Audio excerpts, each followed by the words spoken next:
1절 말씀입니다.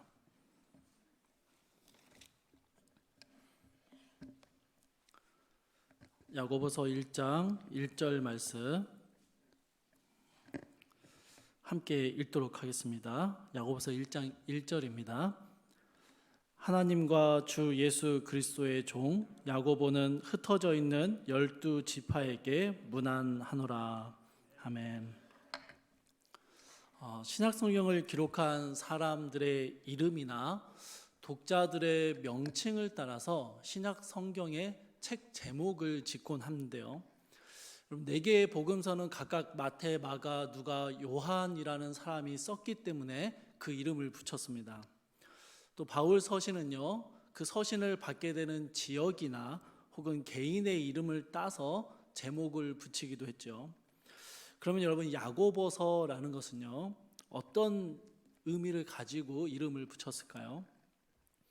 야고보라는 사람이 쓴 서신서 이것입니다. 그래서 야고보서는요, 야고보가 쓴 책입니다. 그런데 그러면 이 야고보서를 쓴 저자인 야고보는 어떤 사람일까요? 저희가 오늘 이것을 살펴볼 텐데요. 신약 성경에는 야고보라는 이름을 가진 사람이 4명이 등장합니다.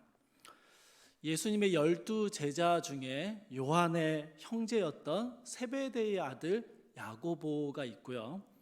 또 다른 제자로 작은 야고보라는 별칭을 가지고 있었던 알페오의 아들 야고보가 있습니다. 또 예수님의 12제자 중에요, 유다라는 제자가 있었는데요. 저희가 잘 알고 있는 가룟 유다가 아닌 다른 유다라는 한 명의 제자가 있었습니다. 이 좀 덜 알려진 유다의 아버지의 이름이 야고보입니다. 예수님의 형제들 중에도요, 야고보라는 이름을 가진 남동생이 한 명 있었습니다.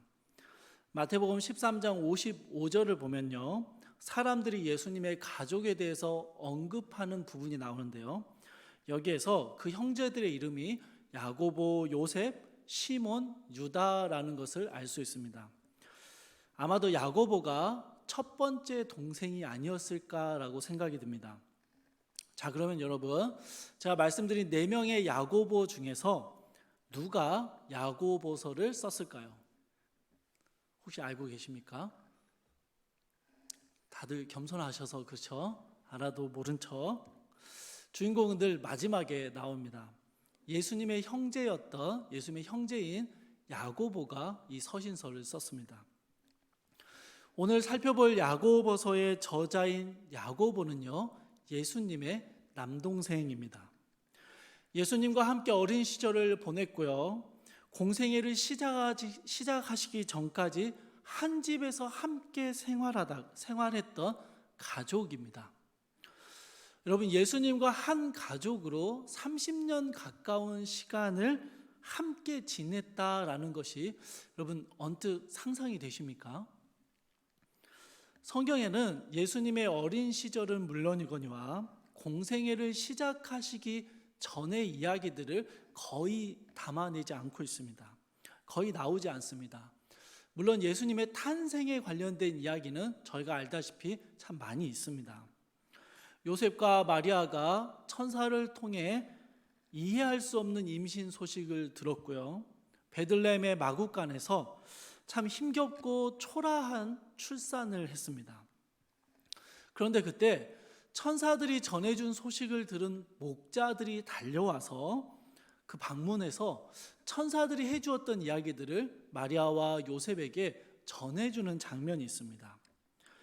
누가복음 2장 19절에서요, 예수님이 탄생하시던 날 목자들이 와서 전해준 그 천사의 말들을 마리아는요, 마음에 새기었다라고 기록하고 있습니다. 여러분, 정말 정확한 기록인 것 같아요. 마리아가 그 모든 말들을, 예수님의 탄생과 관련된 모든 이야기들을 마음에 새겼습니다. 그런데 요셉은 그러지 못한 것 같습니다.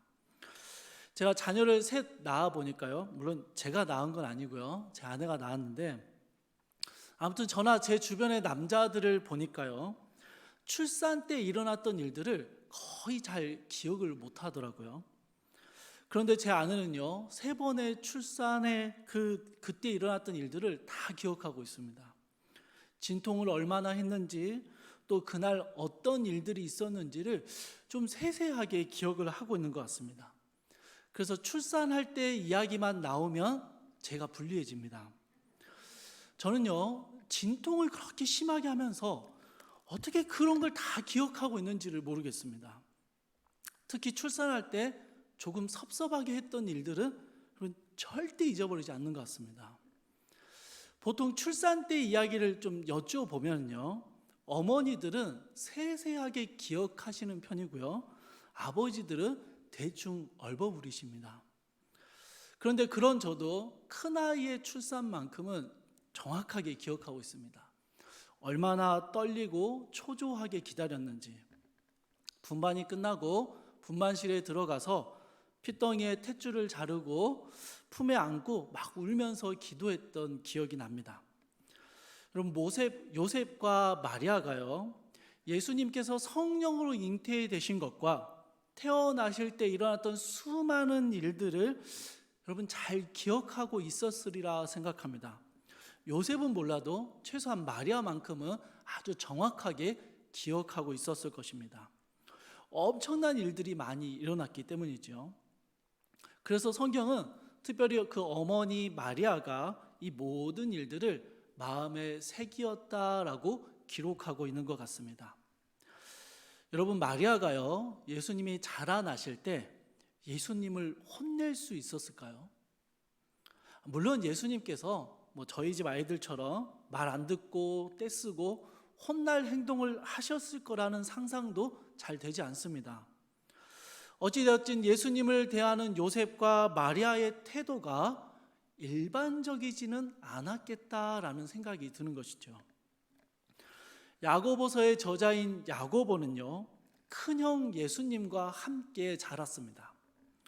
여러분, 야고보가 바라보는 형 예수님은 어떤 모습이었을까요?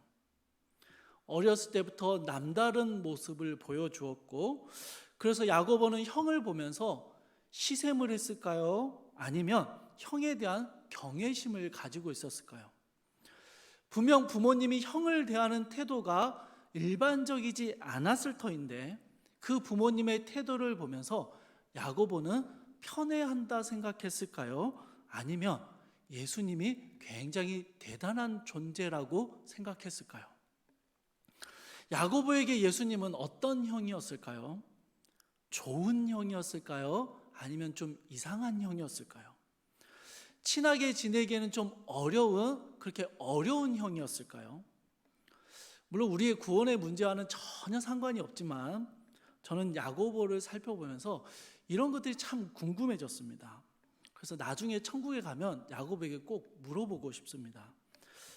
예수님이 어떤 형이었는지 말입니다. 성경에는 이런 내용들이 자세히 나오지 않습니다. 예수님의 형제들이 예수님과 어떤 관계를 맺었는지, 또 어린 시절에 어떻게 지내왔는지를 성경은 기록하지 않고 있습니다. 그러나 여러분, 예수님의 형제들이 예수님을 어떻게 생각했고 어떻게 대했는지를 보여주는 아주 작은 단서들이 성경에 있습니다. 마가복음 6장을 보시면요, 예수님께서 자신이 자라셨던 고향으로 찾아가셔서 거기에서 말씀을 전하시는 장면이 나옵니다. 그런데 이 고향 사람들의 반응이 마가복음 6장 3절에서는 이렇게 기록합니다.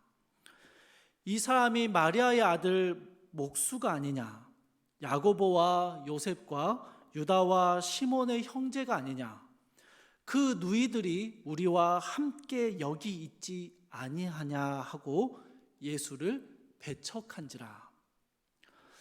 당시 유대 사회는요, 저희 나라 예전에 그 시골 마을의 집성촌 같은 그런 개념으로요, 먼 친척벌 사람들이 함께 모여서 하나의 마을 공동체를 이루고는 했습니다.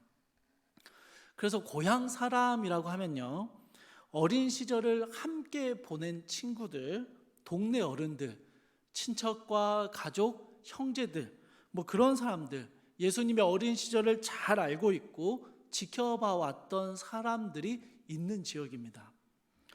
이들은 예수님의 가르침을 들었고 놀라워했지만 가르침을 그대로 받아들이지 못하고 예수님을 배척하게 됩니다. 예수님께서는 이들의 모습을 보시고요, 선지자가 자기 고향과 자기 친척과 자기 집에서만큼은 존경받지 못한다라는 좀 한탄 섞인 말씀을 남기셨습니다.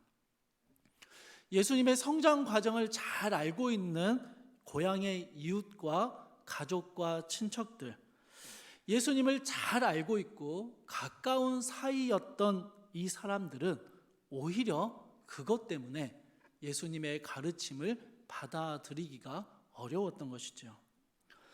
여러분, 고향에서 보여주었던 예수님의 어린 시절의 행실이 좀 나빴을까요? 그렇진 않았을 겁니다. 단지 예수님이 너무 친숙하고 평범하게 함께 지내왔었기 때문에 예수님의 선포와 가르침을 선뜻 받아들이기가 어려웠던 것이죠. 여러분, 이들의 반응이 충분히 이해가 되지 않으십니까? 그런데 이 고향에서의 일이 있기 전 마가복음 3장에서는요, 예수님께서 안식일에 병든 자들을 고쳐주시고 더러운 귀신을 쫓아내는 사역을 하고 계셨습니다. 12 제자들을 세우셨고 사역이 얼마나 바빴는지 식사할 겨를도 없었다라고 성경이 기록합니다. 이렇게 분주한 사역을 이어가고 계셨는데요, 마가복음 3장 21절을 보면요, 예수의 친족들이 듣고 그를 붙들러 나오니 이는 그가 미쳤다 함이로라, 이렇게 기록합니다.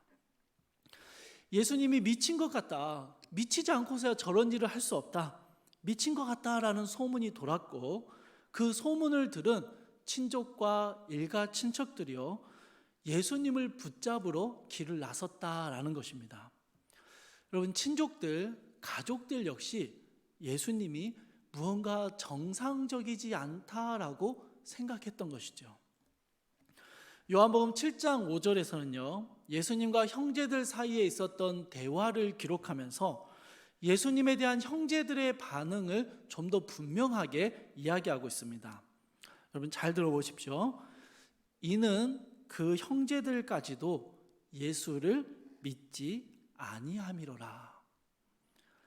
사랑하는 성도 여러분, 30년 가까이 같이 밥 먹고 잠자고 같이 모욕했던 그 형이 어느 날 사실은 내가 하나님의 아들이고 온 세상을 구원하러 이 땅에 온 것이야 라고 말한다면 여러분, 누가 쉽게 믿을 수 있겠습니까? 어렸을 때부터 남 달랐던 이 형이 드디어 미쳤구나, 이렇게 생각을 하는 것이죠. 야고보 역시 예수님을 믿을 수 없었습니다. 믿지 않았습니다. 예수님이 미친 것 같다라고 여기며 붙잡으러 가는 가족들 중에 야고보도 있었을 거라 생각합니다. 그런데 여러분, 그랬던 야고보가 오늘 본문 1절에서는요, 자신을 하나님과 주 예수 그리스도의 종 야고보라고 소개하고 있습니다. 그리고 흩어져 있는 12 지파에게 문안하며 편지를 쓰고 있는 것이죠. 오순절 성령 강림 사건 이후로 예루살렘 교회는 폭발적으로 성장을 하게 됩니다. 사도행전 7장 7절에서는 하나님의 말씀이 점점 왕성하여져서 예루살렘에 있는 제자의 수가 더 심히 많아졌다라고 기록하고 있습니다. 여러분, 예루살렘에서는요, 오순절 성령 강림 사건을 경험한 사람들과 그 사도들이 모여 있었고 그들이 밤낮으로 복음을 전했습니다. 그렇게 예루살렘 교회는 수많은 사람들이 예수님께 돌아오는 놀라운 부흥을 경험하고 있었던 것이죠. 그런데 스데반 집사의 순교 이후로 예루살렘 교회는 커다란 박해를 직면하게 됩니다. 사도행전 8장 1절에서는요, 이 내용을 이렇게 기록합니다. 그날에 예루살렘에 있는 교회에 큰 박해가 있어 사도 외에는 다 유대와 사마리아 모든 땅으로 흩어졌더라 라고 기록합니다. 사도행전 8장 4절을 보니까요, 이렇게 흩어진 성도들이 뭘 했냐? 그 흩어진 사람들이 두루 다니며 복음의 말씀을 전했다라고 기록합니다. 박해를 피해서 예루살렘을 탈출했던, 예루살렘에서 벗어났던 곳곳에 흩어진 성도들은요, 새로운 곳에 정착하며 살면서 거기에서 복음을 전했고 곳곳에 교회를 세웠습니다. 이렇게 각지에 흩어진 성도들과 그들이 세운 교회를 흩어진 12지파라고 표현하고 있는 것이죠. 그런데 여러분, 야고보는요, 흩어진 모든 이 12지파의 교회들, 흩어진 교회들의 모태라고 할 수 있는 예루살렘 교회에 남아 있었습니다. 왜냐하면요, 야고보는 예루살렘 교회를 대표하는 지도자였기 때문입니다. 나중에 예루살렘 교회를 방문했던 사도 바울이요, 갈라디아서 2장 9절에서 야고보를 이렇게 표현합니다. 교회의 기둥이라고 부릅니다. 교회를 지탱하는 기둥, 큰 기둥이다라고 표현하는 것이죠. 이럴 정도로 야고보는요, 초대교회의 핵심적인 지도자였습니다. 야고보는 사도들과 함께 예루살렘에 남아서 극심한 박해를 견디며 교회를 지키고 있었습니다. 그리고 박해를 피해 각지로 흩어져 있는 성도들을 향해서 편지를 썼습니다. 그리고 이 편지를 쓰면서요, 야고보는 자신을 뭐라고 소개하냐면요, 예수 그리스도의 친형제인 야고보, 그렇게 말하지 않습니다. 예루살렘 교회에 남겨진 지도자 야고보, 이렇게 소개하지도 않습니다. 야고보가 예수님과 얼마나 친밀한 관계였는지, 내가 예수님과 혈육으로 맺어져 있다라는 것을, 혹은 박해 속에서 예루살렘 교회를 끝까지 지켜내고 있다라는 것을 드러내지 않는 것이죠. 이런 것을 자기의 프로필에 넣은다면, 자기의 경력에 넣은다면 사람들이 더 권위 있게 바라볼 것인데, 야고보는요, 전혀 이런 것을 언급하지 않습니다. 야고보는 흩어진 성도들에게 자신을 소개하면서요, 하나님과 주 예수 그리스도의 종 야고보라고 소개하고 있습니다. 그런데 여러분, 당시 사회 속에서, 특별히 박해받는 예루살렘 교회 안에서 예수님을 주라고 고백하는 것은요, 정말 쉽지 않은 일이었습니다. 유대인들은 주라는 호칭을 오직 하나님에게만 써야 한다라고 보았고, 예수님을 하나님으로 인정하지 않았기 때문에 예수님께 주라는 단어를 붙이는 것을 괘씸하게 여겼습니다. 유대인들을 통치하던 로마인들은요, 황제가 아닌 다른 이를 주라고 부르는 것은 반역을 도모하는 것처럼 여겼습니다. 그래서 여러분, 수많은 그리스도인들이 예수를 주라 고백하는 이 고백 때문에 유대인들에게 핍박을 받았고요, 로마에 의해 순교를 당했고 처참하게 죽임을 당하기도 했습니다. 사랑하는 성도 여러분, 예수님을 믿는다라고 말하는 건 오히려 쉬운 일일지도 모르겠습니다. 우리를 사랑하시는 분, 우리의 형벌을 제거해 주시는 분, 구원의 은혜를 주시고 우리의 삶을 인도하시고 축복하시고 우리에게 복 주시는 분, 그분을 우리는 믿습니다라고 말하는 건요, 결국 우리에게 이익이 되기 때문에 그분을 믿는다라고 말하는 건 좀 쉬운 것 같습니다. 그러나 여러분, 그 당시에 예수님을 그저 믿는다라고 말하는 정도가 아니라 나의 주라고 고백하는 것은요, 정말 쉬운 일이 아니었습니다.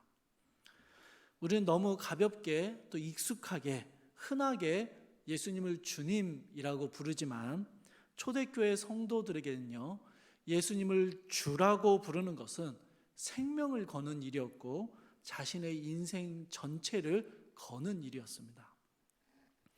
초대교인들은 예수님은 나의 주님이십니다 라고 고백할 때 이것은 흔하게 쓰이는 상투적이고 일상적인 고백이 아니었던 것이죠. 주 대신 예수님께 나의 생명과 나의 생애를 맡기겠다라는 고백이었고요, 그 주님의 통치하심 아래에서 살아가겠다라는 비장한 결단이었습니다.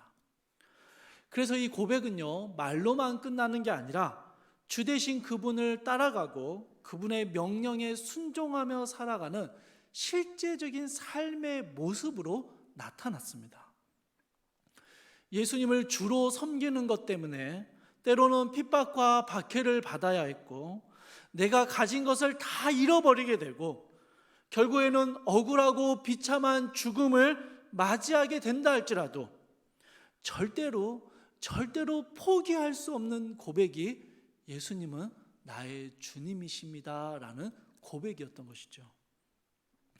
여러분, 야고보가요, 자신을 소개하면서 예수님을 주라고 표현하는 것은요, 정말 무거운 고백이었습니다. 그런데 야고보는 자신을 예수님의 그 주 대신 예수님의 종이라고 덧붙이고 있습니다. 사랑하는 성도 여러분, 사실 신앙에 정말 위대한 발자취를 남겼던 많은 믿음의 사람들은요, 한결같이 야고보와 동일한 고백을 남겼습니다. 내가 어떤 사람이고 어떤 지위를 가졌고 내가 얼마나 사회에서 인정받았는지 중요하지 않습니다. 나의 출신과 배경과 나의 업적과 내가 했던 수고와 헌신들을 드러내지 않았습니다. 믿음의 사람들에게 그 무엇보다 중요한 자신의 정체성은요, 내가 주 예수 그리스도의 종이다라는 사실이었기 때문이죠. 오늘날 교회 안에서도 수많은 사람들이 동일한 고백을 하고 있습니다. 나의 주 예수 그리스도라라고 고백하고요, 나는 주님의 종입니다라고 고백합니다.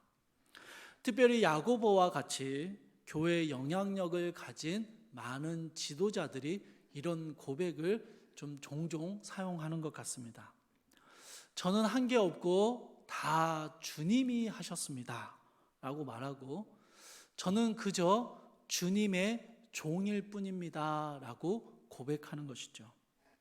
그런데 여러분, 이렇게 입술로 고백하는데 실제로는요, 나는 주님의 종이니 주님의 권세와 권위가 나에게 있다라고 말하는 것 같고요, 주님이 하신 일이니 내가 하는 일에 어떠한 토도 달지 말라라고 말하는 것처럼 들리는 것이죠. 왜 그럴까요, 여러분? 입술로 고백하는 것과 자신의 삶의 고백이 전혀 일치하지 않기 때문입니다. 믿음을 고백하지만, 예수님을 주라고 고백하지만, 나는 주님의 종이라고 고백하지만 실제로는 믿음으로 좋은 걸 얻길 원하고 내가 주인이 되는 삶을 살고 주님의 권위를 빌려서 나의 명예와 권세를 높이려는 모습을 보이기 때문이죠. 사랑하는 성도 여러분, 그럼 야고보의 고백은 어땠을까요? 야고보가 자신은 예수님의 친형제라는 걸 드러냈다면, 박해받는 예루살렘 교회의 지도자라고 밝혔다면, 사도 바울의 지지를 받고 있고 많은 사람들의 신뢰를 받고 있어서 예루살렘을 대표하는 지도자 나 야고보라고 드러냈다면, 여러분, 우리는요 야고보의 고백을 의심하게 될 것입니다. 그러나 여러분, 야고보는요 전혀 그런 것을 중요하게 여기지 않습니다. 야고보는요 그런 것을 전혀 중요하게 생각하지 않습니다.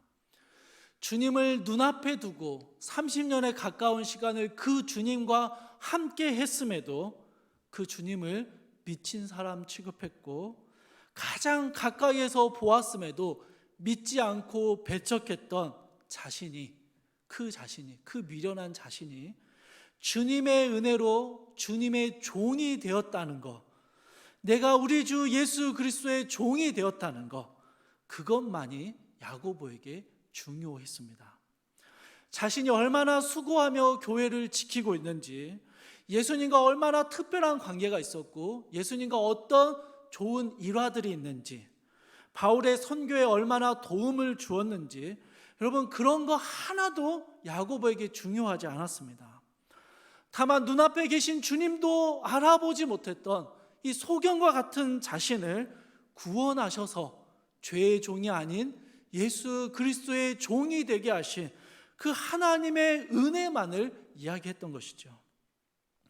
야고보가 존경받는 교회의 지도자로 인정받았는데요, 그는 아마도 자신이 고백했던 그대로 행동하며 살았던 것 같습니다.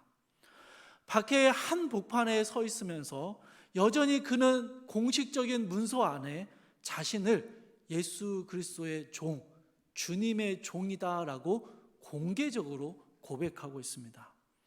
핍박받는 예루살렘 교회를 야고보는 끝까지 지켰습니다.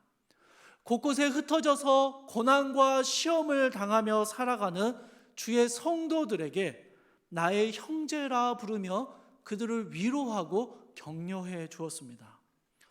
예수님께서 섬김을 받으러 오신 것이 아니라 섬기려 하고 자기 목숨을 대속물로 주려 이 땅에 오셨다라는 그 말씀을 야고보는 기억했고, 그 말씀을 따라 자신 역시 예수 그리스도의 종으로 살았던 것이죠. 주님이 주신 교회를 지켰고 맡겨주신 자리에서 섬김을 감당했습니다. 여러분, 야고보가요, 철저하게 자신을 드러내지 않고 주의 종된 삶을 살았기 때문인지 모르겠지만, 야고보서를 남긴 것 외에는요, 야고보에 대한 기록이 성경에 거의 나타나지 않습니다. 야고보서의 전체의 내용도 살펴보면요, 성도가 어떻게 살아가야 하는지, 어떻게 행동해야 하는지 그 행위에 대한 내용들이 야고보서 전체의 내용을 담고 있습니다. 믿음을 행위로 나타내라. 행위 없는 믿음은 죽은 믿음이다. 이게 야고보가 했던 말들이죠. 여러분, 야고보서의 이 내용들 하나하나를 보면요, 야고보가 얼마나 그리스도의 종으로 어떤 삶을 살아왔는지를 잘 보여주는 자서전처럼 느껴집니다. 야고보는 자신이 고백한 대로 주 대신 예수 그리스도의 종으로 살았고, 자신이 가르쳤던 대로 믿음으로 행함을 보이며 살았던 사람이었던 것이죠. 그런데 여러분, 야고보가 이처럼 어떻게 형 예수님을 주라고 고백하고 자신은 그 주 대신 예수 그리스도의 종이다라고 고백하는 이 놀라운 믿음의 고백을 할 수 있게 되었을까요? 예수님을 믿지 않았고 예수님을 배척했던 이상한 형, 미친 형이라 여겼던 야고보가 어떻게 예수 그리스도를 나의 주라 고백하고 나는 그분의 종이다라고 고백할 수 있게 되었을까요? 성경이 아주 분명하게 이 전환점을 보여주진 않지만 단서가 되는 구절들이 있습니다. 함께 말씀 한 구절을 찾아볼 텐데요, 고린도전서 15장 말씀입니다. 고린도전서 15장 말씀입니다.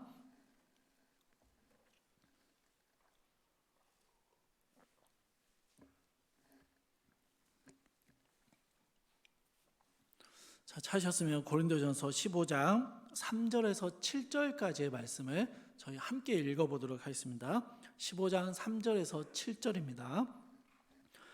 내가 받은 것을 먼저 너희에게 전하였노니 이는 성경대로 그리스도께서 우리 죄를 위하여 죽으시고 장사 지낸 바 되셨다가 성경대로 사흘 만에 다시 살아나사 게바에게 보이시고 후에 12 제자에게와 그 후에 500여 형제에게 일시에 보이셨나니 그 중에 지금까지 대다수는 살아있고 어떤 사람은 잠들었으며 그 후에 야고보에게 보이셨으며 그 후에 모든 사도에게와.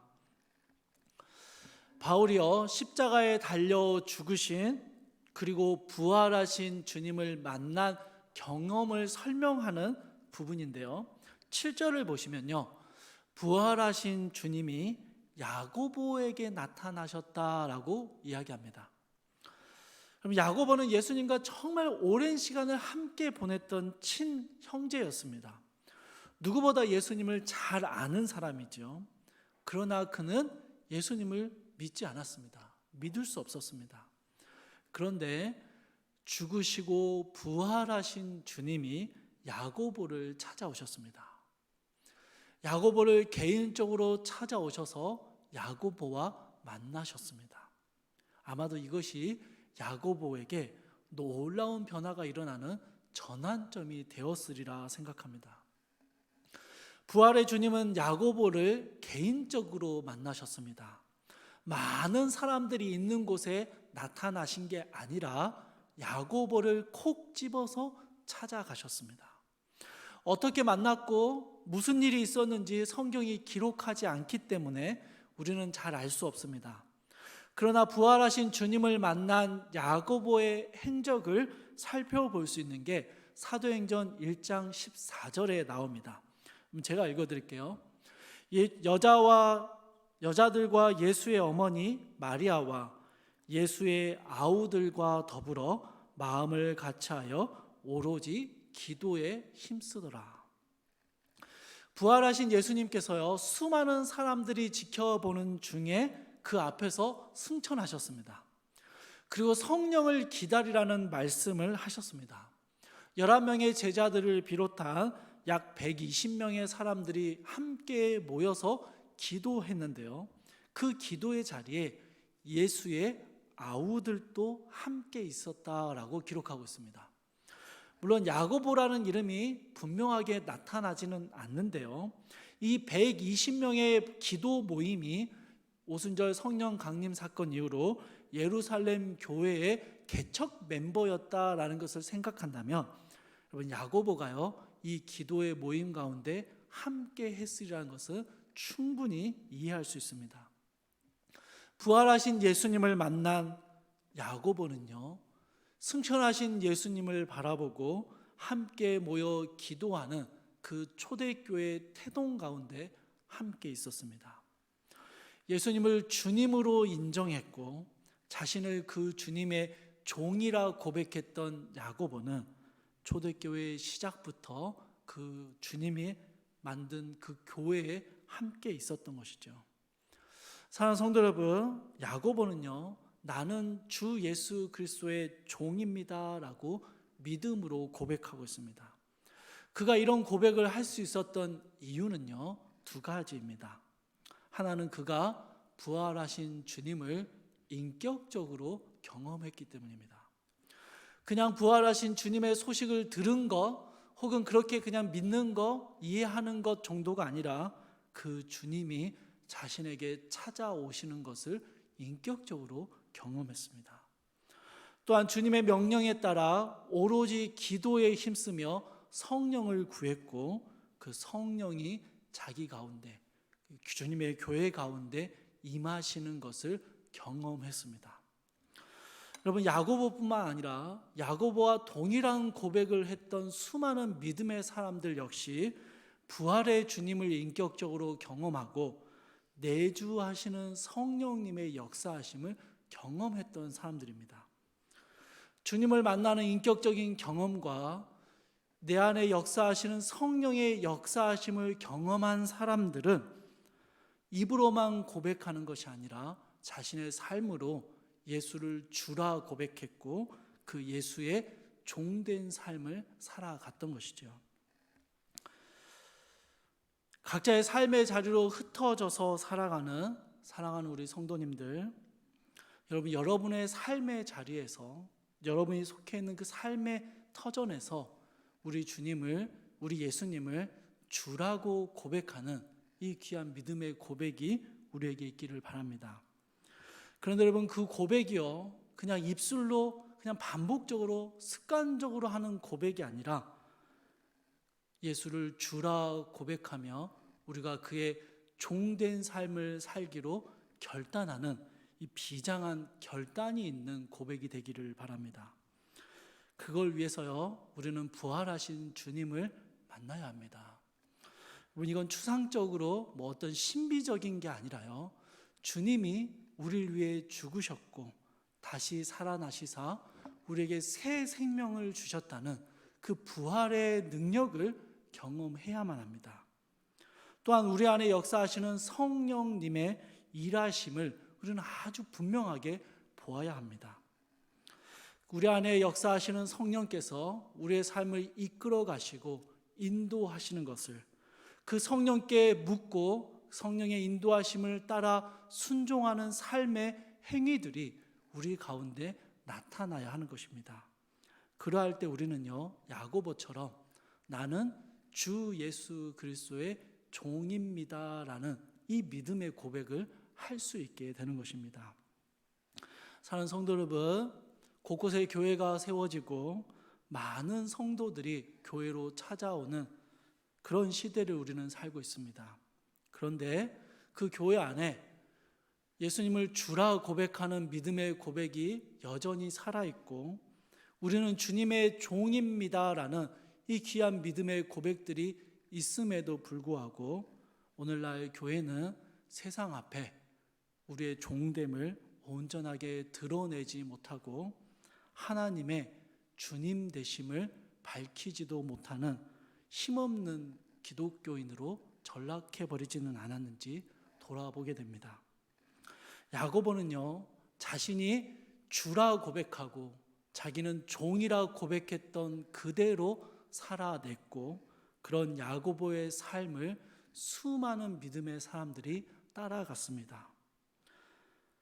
예수님을 주라 고백할 때 그것은 비장한 결단이 포함되어 있었고, 우리의 삶이 형통하든 혹은 어려움과 고난 가운데 있든지 간에 우리는 그 주 되신 주님을 따라가겠노라는 위대한 결단과 고백이 들어 있었습니다. 우리는 그저 주님 대신 예수님의 종이기 때문에 예수님의 인도하심만을 바라보며 그 주의 말씀에만 순종하며 살겠노라라고 그렇게 고백했고, 실제로 그렇게 예수님의 발자취를 따라 살아갔습니다. 사랑하는 성도 여러분, 이 야고보의 고백이 우리의 고백이 되길 원하신다면 입술로만 고백하는 것이 아니라 우리의 삶의 결단과 정말로 예수 그리스도 앞에 종된 섬김과 종된 순종을 보이는 삶의 많은 행위들이 우리 가운데 있기를 노력하시기 바랍니다. 그럴 때 여러분, 우리는 야고보처럼 우리가 했던 어떠한 헌신과 섬김이 아니라, 우리가 했던 어떠한 좋은 것들이 아니라 우리는 그저 주 예수 그리스도의 종일 뿐입니다라는 이 귀한 믿음의 고백을 드릴 수 있게 될 것입니다. 이러한 삶의 고백이 우리 모두에게 있기를 주님의 이름으로 축복합니다.